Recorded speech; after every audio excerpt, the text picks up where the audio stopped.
یا نبی اللہ حمد اللہ صلی اللہ تعالیٰ علیہ وسلم والصلاۃ والسلام علیکہ صلی اللہ یا نبی اللہ حمد اللہ۔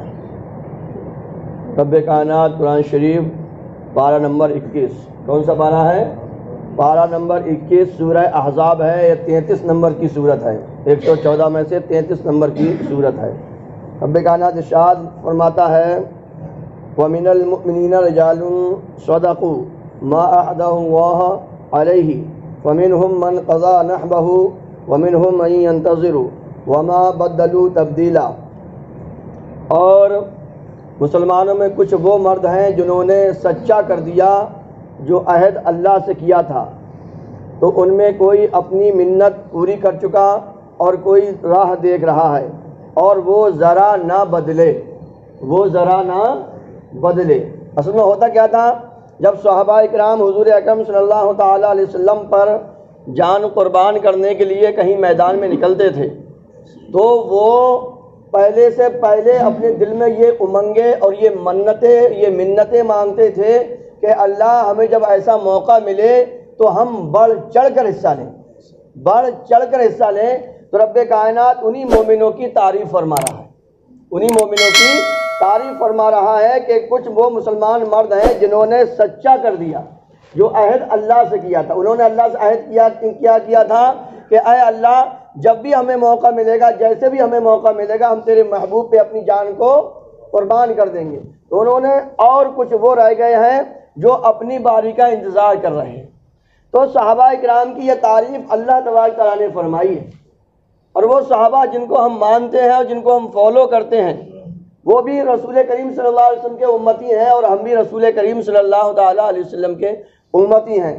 تو ہمیں اپنے آپ کو قرآن کے آئینے میں دیکھنے کی ضرورت ہے۔ ہمیں، ہمارا آئینہ جو ہے وہ قرآن و حدیث ہے۔ قرآن کے آئینے میں ہمیں اپنی زندگی، اپنی شکل دیکھنے کی ضرورت ہے کہ مسلمان کہتے کس کو ہیں، ایک مومن کہتے کس کو ہیں، جس ہم خوش فہمی میں مبتلا ہیں کہ ہم مسلمان ہیں۔ سمجھے کہ نہیں سمجھے؟ ہم یہ کہتے ہیں کہ بتلا تو گستاخ نبی کو غیرت مسلم زندہ ہے، ان پہ مر مٹنے کا جذبہ کل بھی تھا اور آج بھی ہے، مگر صحیح یہ ہے کہ کل تھا، آج نہیں ہے، آج نہیں ہے، کیونکہ صحابہ اکرام ہر وقت رسول کریم صلی اللہ تعالیٰ علیہ وسلم کے لیے تیار رہتے تھے۔ آج ہم جس دور سے گزر رہے ہیں، اور لاسٹ میں اس میں یہ فرمایا وما بدلوا تبدیلا، اور وہ ذرا نہیں بدلے جو انہوں نے اپنے دل میں وعدہ کیا تھا، جو عہد کیا تھا، تلواروں کو دیکھ کر گردنیں کٹتی ہوئی، بوٹیاں اڑتی ہوئی، گردنیں ختم ہو رہی ہیں، اس سب کو دیکھ کر بھی ذرا برابر بدلے نہیں ہو۔ اللہ ان کی تعریف فرما رہا ہے کہ وہ ذرہ برابر بدلے نہیں ہیں۔ اب آئیے ہم آپ کے سامنے ایک صحابی رسول حضرت طلحہ ہیں، ان کی کچھ قربانیاں آپ کے سامنے ذکر کرتے ہیں۔ اور میں آپ کو بتا دوں دوستو کہ آج صرف ہم نے ایک توہین اور ایک توہین کا ویڈیو وائرل ہوا ہے، اس طرح کی ہزاروں توہینیں سوشل میڈیا پر وائرل ہو رہی ہیں، ایک نہیں ہے۔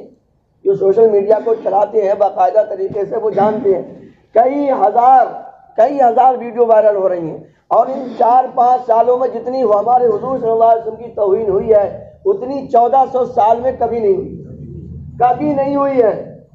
تو آئیے ہم اپنے آپ کو پہچانیں، کیونکہ اس وقت ہمارا وہی حال ہے کہ شیر کا بچہ پیدا ہو کے بکریوں میں پلنے لگا تو اس نے اپنے آپ کو بکری سمجھنا ہی شروع کر دیا تھا۔ اصل میں ہم اپنی حقیقت جو ہے وہ بھولے ہوئے ہیں، ہمارے آنکھوں پہ پردے پڑے ہوئے ہیں، ان پردے اٹھانے کی ضرورت نہیں ہے۔ نہ مسلمانوں میں کمی ہے، نہ مومنوں میں کمی ہے۔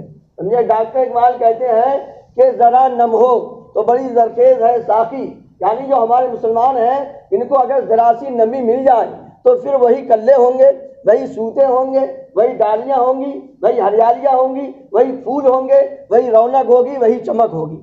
بس ضرورت ہے کہ تھوڑا سا پردہ ہم اپنے اور مسلمان بھائیوں کی آنکھوں سے ہٹائیں اور ان کو صورت دکھائیں۔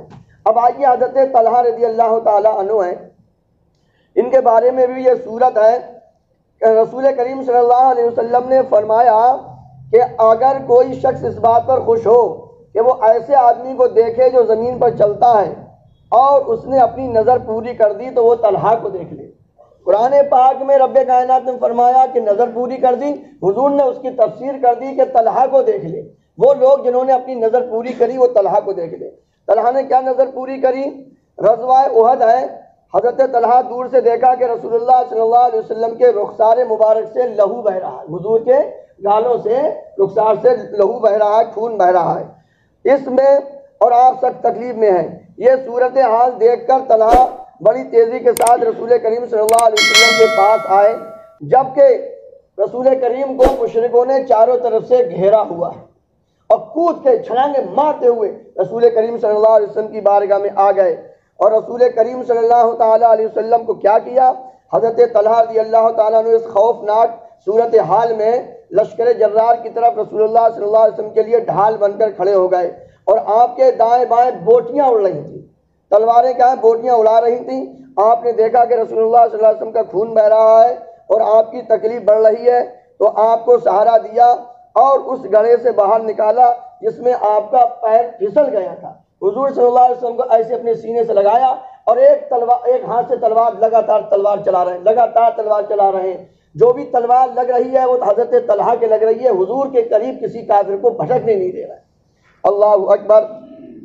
اپنے دائیں و بائیں، اپنے بائیں ہاتھ اور سینے سے رسول اللہ صلی اللہ علیہ وسلم کو سہارا دیے ہوئے تھے اور محفوظ مقام پر لے جا رہے تھے، ساتھ ہی ساتھ اپنے دائیں ہاتھ سے تلوار بھی چلا رہے تھے اور ان مشرکوں سے لڑ رہے تھے جو رسول اللہ صلی اللہ علیہ وسلم کو گھیرے ہوئے تھے۔ حضرت عائشہ فرماتی ہیں جب احد کا ذکر کیا جاتا ہے تو حضرت ابوبکر فرماتے تھے یہ دن تو سارے کا سارا طلحہ کا تھا، یہ دن تو سارے کا سارا طلحہ کا تھا، سمجھے؟ جو نبی کریم صلی اللہ علیہ وسلم کے پاس آیا تو آپ نے مجھے اور ابو عبیدہ جراح سے فرمایا اپنے بھائی کی حالت کو دیکھو۔ ہم نے دیکھا کہ طلحہ کے جسم پر تلوار اور تیر کے 80 زخم تھے، یہ کوئی پیاز کاٹنے والی چھری کے زخم نہیں تھے، یہ کوئی بلیڈ کے زخم نہیں تھے، وہ ہاتھ بڑی تلواریں، اور اگر اتنی لگی تو اتنا لمبا زخم ہے۔ وہ تیر 2-2 کلو 4-4 کلو کے تیر جو آج کی سلاخیں ہوتی ہیں، راڈ ہوتی ہیں، اس سے موٹے موٹے تیر ہوتے تھے، اس کے آپ کے جسم پر 80 کیا کہتے ہیں زخم لگے ہوئے ہیں۔ اللہ اکبر۔ پھر بھی رسول کریم صلی اللہ تعالیٰ علیہ وسلم کو آپ نے کوئی تکلیف نہیں ہونے دی اور پوری جان کی آپ نے بازی رسول کریم صلی اللہ علیہ وسلم کے لیے لگا دی۔ تو ہم پر بھی وہی فرض ہے، ہم اپنی آنکھوں سے پٹی کو ہٹائیں۔ آج ہم دیکھتے ہیں اوئے کیا گھر بنایا صاحب، اوئے کیا لگژری گاڑی ہے، ہم یہ کرتے ہیں۔ اور صحابہ کرام کیا کرتے تھے، سمجھے کہ نہیں سمجھے؟ جان و دل تیرے قدم پر وارے، یا رسول اللہ جان و دل تیرے قدم پر وارے، کیا نصیبیں ہیں تیرے یاروں کے، کیا نصیبیں ہیں۔ پہلے دیکھ رہے ہیں ابو بکر صدیق کا مقام سب سے بڑا ہے، مگر اپنا مقام بھول کے ابو طلحہ کی، حضرت طلحہ کی تعریف کر رہے ہیں۔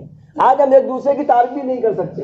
میرے دوستو، ایک دوسرے کو ہمیں انگیج کرنے کی ضرورت ہے، اپنی موٹیویشن کرنے کی ضرورت ہے۔ اگر ہمارا کوئی مسلمان اچھے کام کر رہا ہے تو اس کے حوصلے بڑھاؤ، اس کے حوصلے بڑھاؤ، اور یہ سمجھ لو یہاں پر بھی، قبر میں بھی، حشر میں بھی، پلسرات میں بھی، ہر جگہ رسول اللہ ہی کام آئیں گے، ہر جگہ رسول اللہ ہی کام آئیں گے۔ اگر حضور نے یہ فرمایا کہ میری توہین ہو رہی تھی، میری بے عزتی ہو رہی، تم نے کیا کیا وہ دکھاؤ، تو ہم کیا دکھائیں گے؟ نہ وہاں ماں ہوگی نہ باپ، یہاں تک کہ انبیاء اکرام بھی آدم سے لے کر حضرت عیسیٰ علیہ السلام کے بعد ساری امت جائے گی، سب کہیں گے اذهبوا الی غیری، کہیں اور جاؤ، کہیں اور جاؤ۔ رسول اللہ صلی اللہ علیہ وسلم سب کی شفاعت فرمائیں گے۔ یہ یاد رکھنا، کہیں پر بھی کوئی کام حضور کے بنا ہونا نہیں ہے۔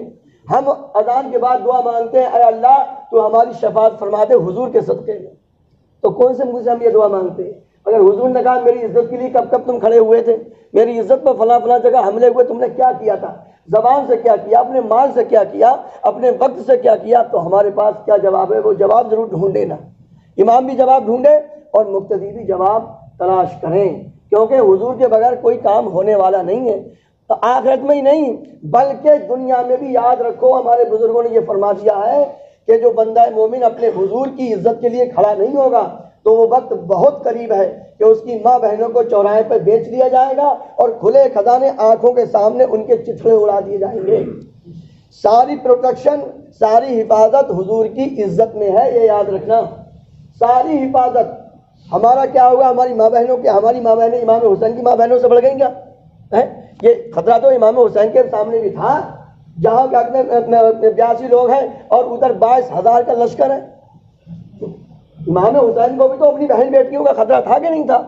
مگر امام حسین نے یہ بتا دیا جب بات دین پہ آئے گی، جب بات عشق رسول پہ آئے گی تو سب کو خدا کے سہارے چھوڑ دیا جائے گا، سب کو خدا کے سہارے چھوڑ دیا. اب ضرورت اس بات کی ہے کہ کام یہ کرنا، ہوم ورک یہ ہے کہ اپنے گھر والوں کو حضور کی عزت بتاؤ اور اپنے بچوں کو کھانے پہ بیٹھو، بات میں بیٹھو تو یہ ضرور سکھاؤ کہ ہماری جان، ہمارا مال، ہمارا سب کچھ حضور کے لیے ہے، ہمارا سب کچھ حضور کے لیے ہے. جب وقت پڑے گا تو ہم حضور کے لیے اپنا قربان ہو جائیں گے. مگر تم روکنا مت، تمہیں جب موقع ملے. ہم نے بھی اپنے گھر پہ کہہ دیا اپنی بیوی سے کہ ہمیں حضور کے نام پر کیا ہے شہید ہونا ہے.